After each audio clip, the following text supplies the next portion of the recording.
It's funny how sunsets can be viewed by most people as the end of things.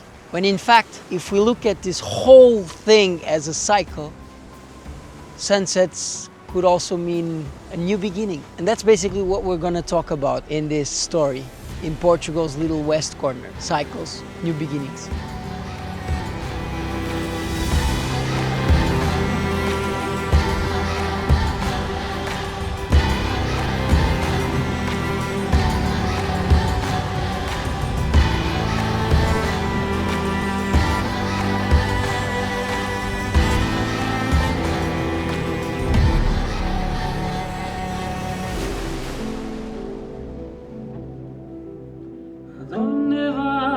Estrella azul, de qué cielo escapó, porque se hace de noche cuando no hay sol, porque el viento suena así como queriendo hablar, porque la luna a veces no está.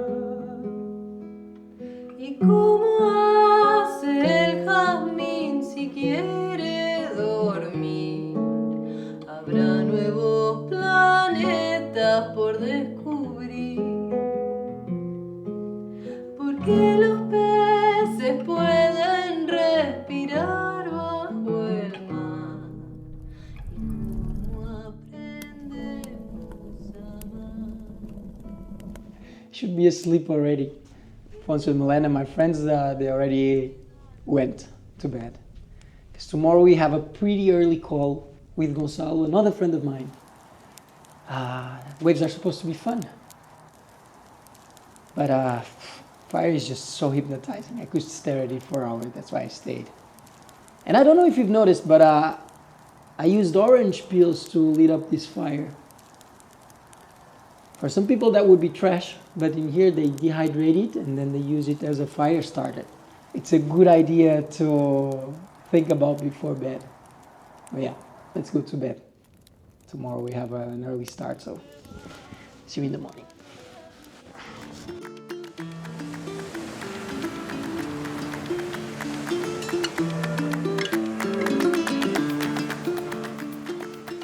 This beach is called Praia da Mexilhoeira. We wonder why, no? The tide is actually filling in pretty fast, so we have to move. Let's go. Let's Catch go. dinner.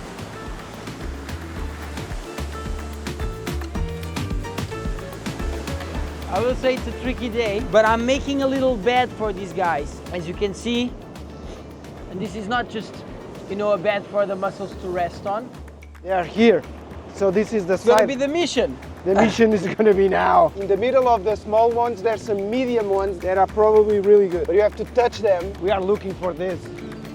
This is something that they say you should never do, actually, like not be facing the ocean. The sun is coming.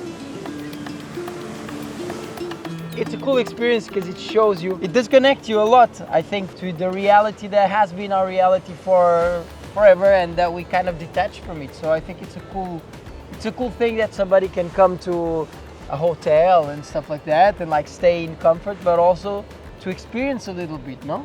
Yeah, it's great. It's a great experience. Feeling this breeze from the ocean, having this wild experience with the waves beating on the rocks.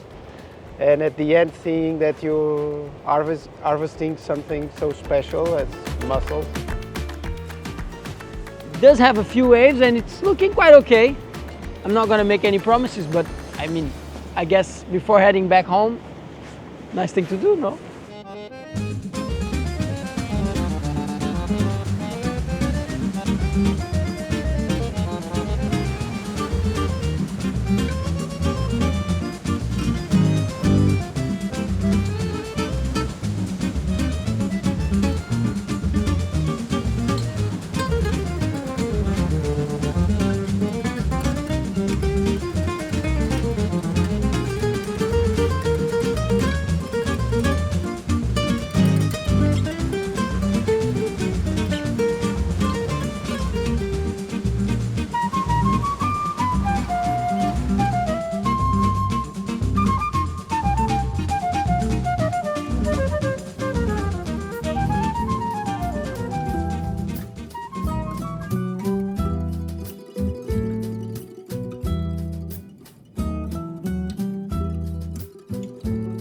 so cool to like change the scale of stuff when you see these guys from afar. They're just, you know, the normal mussels, but you change the scale of stuff and all of a sudden something that you know becomes so much more interesting. And now I don't know what we're gonna do with this, but I think Antonio does.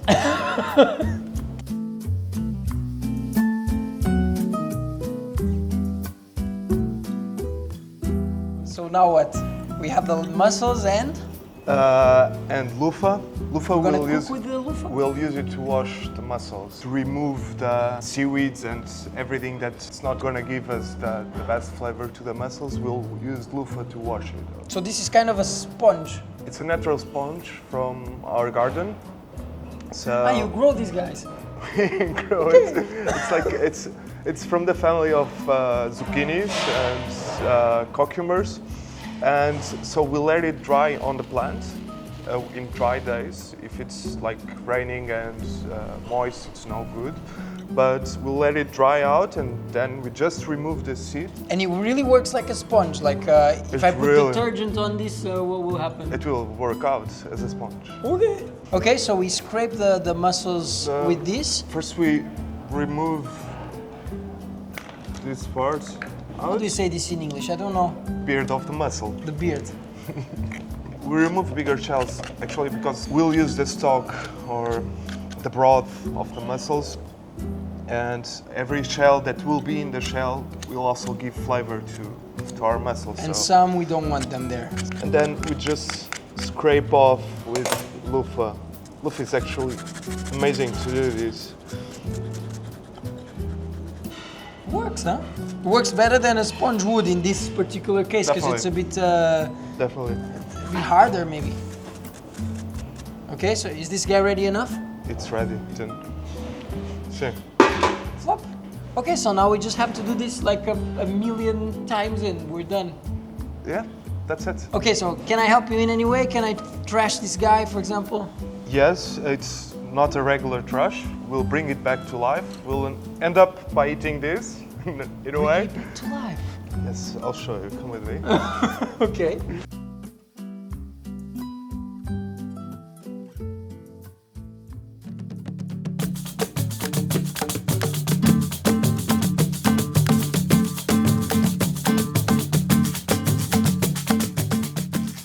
Se tivesses que explicar o que um compostor é para um puto de 5 anos, como é que explicavas? Explicava que era tipo uma panela que a mãe fazia-lhe o almoço todos os dias. Só que é uma panela um bocadinho mais cara, se calhar, do que aquelas que a malta tem lá em casa. Aquilo vem da Suécia, aquilo é uma princesa sueca, aquilo é capaz de ser um bocadinho caro. Uma princesa sueca. Chamas uma princesa sueca? É a minha princesa sueca. Aquilo começa como e vai para onde? Sim, step by step. Aquilo é as sobras da confecção, dos cozinheiros fazem na cozinha, no hotel. Há uma primeira fase que é a escolha, há certos determinados objetos e coisas não se põe entrar na máquina. Pronto, a máquina quanto mais cheia tiver, mais rápido produz mais rápido. Em quanto tempo, mais ou menos? 24 horas. 24 horas Mas tu tens eu uma consigo, alface? Uma alface, ao fim de 24 horas fisicamente já não existe alface. Como é que isso acontece? Do que eu percebi tem 3 coisas, não é? Aquilo tem um movimento. Tem um movimento. Depois aquilo é um bocadinho quente. É quente. Mas depois tem os micro-organismos. Então é tipo uma colónia. Na verdade aquilo é uma colónia de bichinhos. É uma colónia de bichinhos que a gente não consegue ver, nunca vi nenhum. Eu vi as lagartas quando eram as lagartas manuais, agora quando é a máquina não consigo ver, mas sei que tem. Pois, porque a malta pode fazer compostagem em casa, mas é como as lagartas. É como as lagartas? Não é com micro-organismos. Não, porque aquilo é uma coisa muito... Pá, é mais sueco. É mais sueco.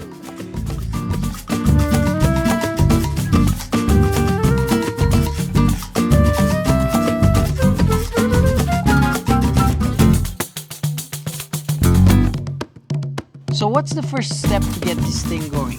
So the first step for this new compost system we are creating now is we want to incorporate some of the compost that Chico got us this morning that came from the machine in this lasagna style pile. After this compost we will add some greens, and greens we can use the scraps and leftovers from our harvest. We harvested yesterday, so we have lettuce, we have beetroots, we even have some nasturtiums from weeding. And then in the end we will cover it with a layer of the shredded material. So we shred all the leftovers from prunings, from decorations as well. For example, we had a wedding last week, and from the wedding, the green materials and the dried materials, we shredded, and now we add in a way that we close the cycle here. Oh wow, so even decoration here is Yes. repurposed for some... Everything. So cool.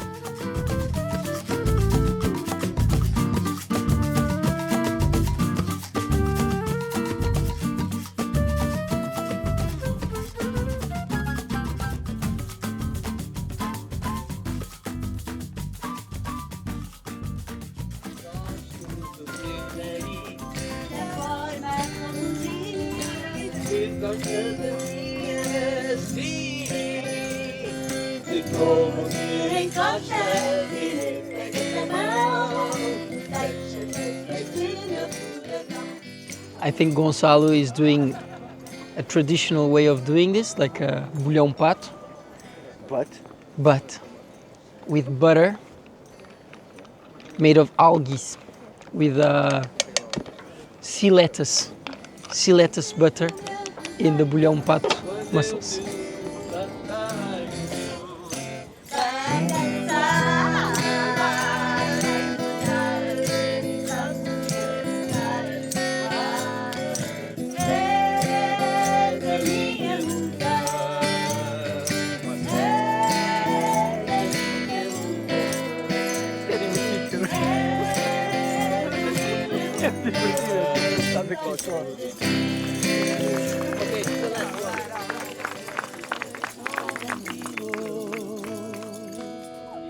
Y una amapola me lo dijo ayer, que te voy a ver, que te voy a ver. Y un arco iris me pintó la piel para amanecer contigo.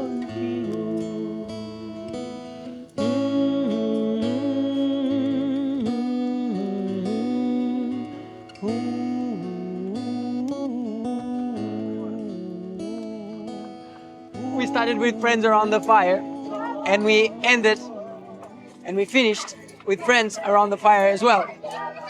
But in the meantime, in the meanwhile, we understood a lot about how and why circles are so important for us. See you next time.